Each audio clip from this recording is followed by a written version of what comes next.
Hello and welcome. When South African Judge Richard Goldstone issued his 575-page report on the war on Gaza last winter, it sparked a firestorm of protest in Israel and a massive debate worldwide.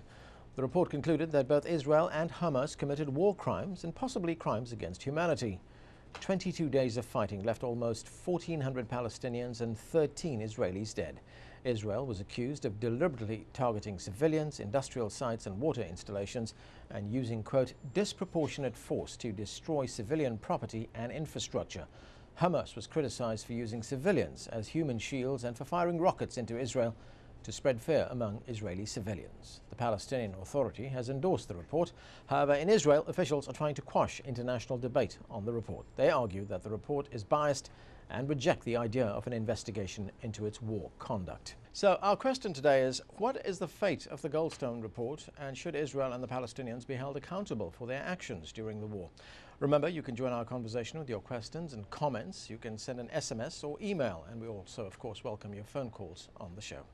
Joining me today are from Ramallah in the occupied West Bank, Dr. Mustafa Barghouti, a prominent Palestinian lawmaker and former presidential candidate. He's also the head of the Palestinian National Initiative, which aims to offer a political alternative to both the PLO and Hamas. And from Dallas, Texas, Professor Amos Gora, who retired as a lieutenant colonel in the Israeli army after 19 years of service. He's held a number of senior command positions, including legal advisor for the Army and the Gaza Strip and commander of the Israeli School of Military Law.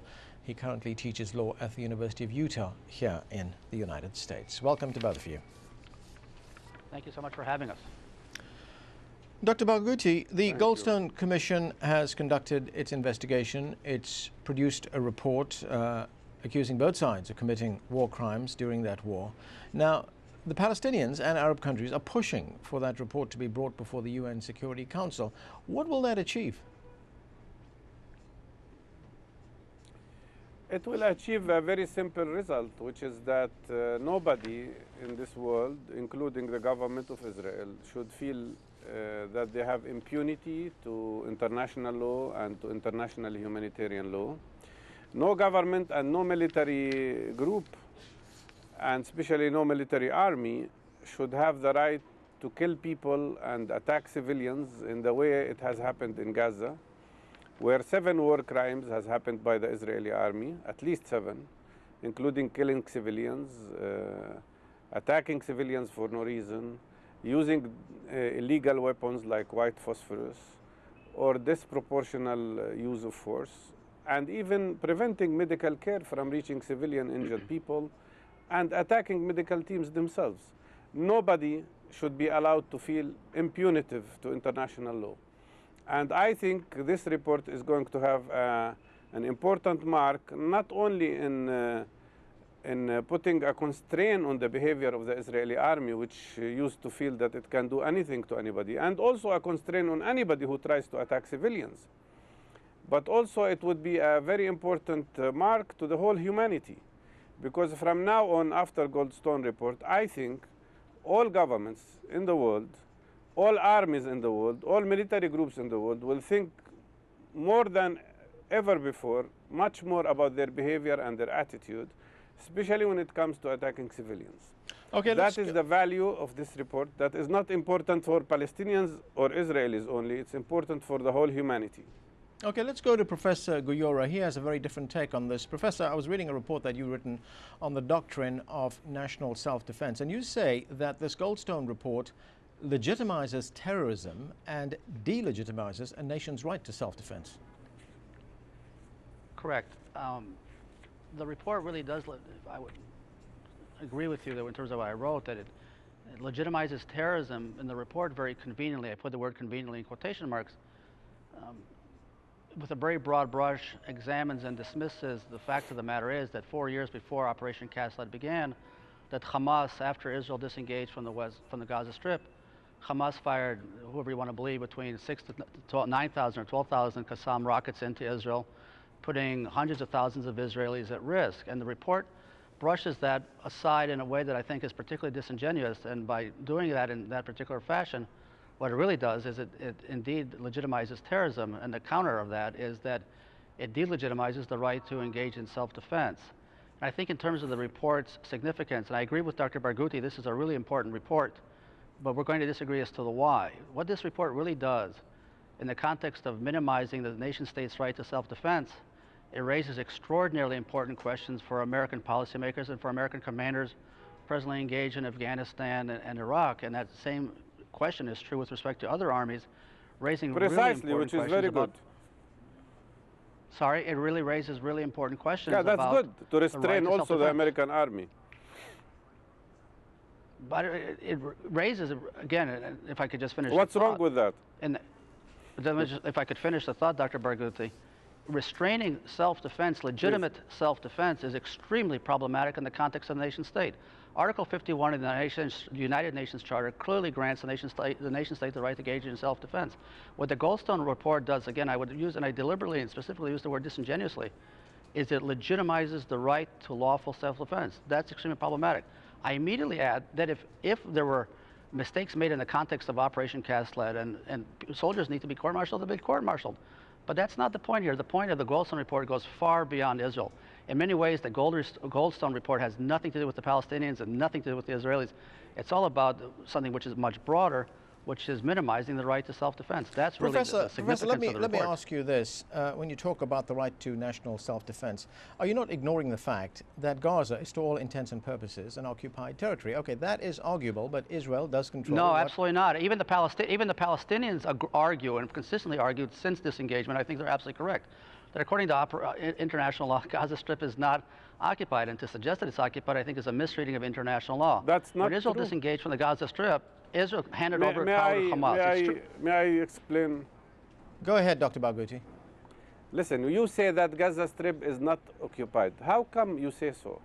By international law, Gaza is still under occupation because the Israeli army is the one that is controlling the airspace. That's why Israeli airplanes scan the air all the time. They can shoot anybody anytime they want. They control the sea. That's why they prevent ships from reaching Gaza. They are controlling really all passages to Gaza. That's why even after the destruction of 25,000 houses in Gaza, not a single sack of cement or piece of glass is allowed into Gaza. According to international law, Gaza is still under occupation. This is very interesting. The Palestinian Authority of course, here and is why, in a bit of a who bind. is imposing the siege on Gaza? If I could just finish the thought, maybe that'd be helpful. The Palestinian Authority is in a bind please. here. Because on the one hand, it's arguing, and has argued, and correctly so, that Gaza is not occupied. There's a government of Hamas, which obviously causes extraordinary internal problems with respect to the Palestinians. The fact that Hamas brutally got rid of the Palestinian Authority from within Gaza. On the other hand, when it's convenient, they say Gaza is occupied. I think according to most international law experts from both sides of the fence, the assumption is once Israel disengaged and turned power over to Hamas, Hamas assumed responsibility, and assuming responsibility means the following. If over the course of those past 4 years, again, 6,000 to 12,000 Qassam missiles were fired into Israel, Hamas has direct responsibility for the action that's happening within Gaza. That's what accountability and responsibility is all about. And I would suggest in the context of governmental and governance, accountability and responsibility, Hamas in many ways failed, but I'll tell you who they really failed. Hamas at the end of the day failed the Gazan population. I would suggest, and Dr. Barghouti is much more of an expert than I am on this, but I don't think there's any doubt that the Gazan population suffered as a result of the Qassam missiles being fired into Israel, and the fact that rather than building an economy, rather than building schools, rather than building an infrastructure, what Hamas did was, for reasons known but to themselves, did two things. One, it got rid of the PA from Gaza, and two, fired the missiles into Israel. Go ahead, Dr. Barghouti, you can respond. Yeah, sure. Yeah, please. I think you have explained your point of view. First of all, I think we both agree that this report is very important. And we both agree that this report has a great impact on the whole world, not only on the Palestinian-Israeli conflict. But obviously, me and you are coming from totally different points of view. You are a military man. Your job was maybe to prepare armies to kill others. I am a medical doctor, and my job was always try to save people, not kill them. And that's why I think this report is very good, because it restrains every army in the world, including United States Army and British Army and Israeli Army, and even military groups that are not official armies. Anybody who attacks civilians should be punished. Anybody who thinks that he is above the law and claiming that it is for self-defense, he would attack civilians and use illegal weapons like white phosphorus or like flechette bombs that the Israeli army has used, should be punished for that. We have to restrain the armies that are going and crossing the borders. And that's the value of this report. It's good for the whole of humanity and good for all civilians. And it is about the application of UN regulations, international law, and international humanitarian law. Now I come to Gaza. Who broke the ceasefire? It was Israel. We had a ceasefire where Hamas was not shooting any missile or rocket for 5 months. The Israeli army was the one, and this point was proven on CNN and on other news facilities. Israel was the one that broke the ceasefire on the 4th of November, killing 6 Palestinians, provoking a response, and then using that response as an excuse for a huge operation. And who is talking about self-defense here? Who is occupying whom?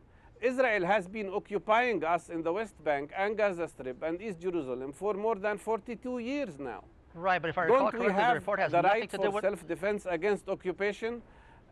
No, that's the problem, because that occupation is the one that has destroyed all water reservoirs in Gaza to the extent that today 1.5 million people living in only 240 square miles are unable to find drinking water according to international Dr. standards.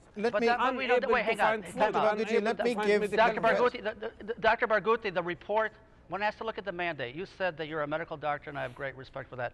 I'm a lawyer, and I believe very carefully in reading mandates. To the best of my recollection, and correct me if I'm wrong, the mandate that Goldstone agreed to, and by the way, he was the 3rd person the UN could get agreed to write the report, which is interesting in and of itself, has nothing to do with the West Bank and has nothing to do with East Jerusalem, has nothing to do with Israel. The fact that Goldstone went beyond the mandate is a question that only Goldstone can answer. Why it addressed issues relevant to internal Israeli politics is a little bit beyond the pale. But the report talks about Gaza. I think it's important to excuse me, hang on. You're the one who brought up. You're the one who brought up the West Bank. You're the one who brought up the West Bank. No. You're the one who brought up violations even from the side. No, wait. He did the right thing because he even went. He did not do the right thing because he extended his mandate. If he would have wanted to address. Let me give you the point. The point is that he even criticized the Palestinian National Authority in the West Bank, not only in Hamas, for anything that relates to violation of human rights. And that's good, because he did not restrict himself to criticizing only one side. No, he was trying to be fair. But I don't think anybody in the world can compare the killing of 1,400 people, including 410 innocent children. Okay, Professor Gora, I'm going to give you a chance, gentlemen. We have to take a break. About self-defense. Dr. Barghouti, we have to take a break. Professor Gora, I'll give you a chance to respond to that. We're going to take a break right now. More of our discussion in just a moment. We'll be right back. Stay with us.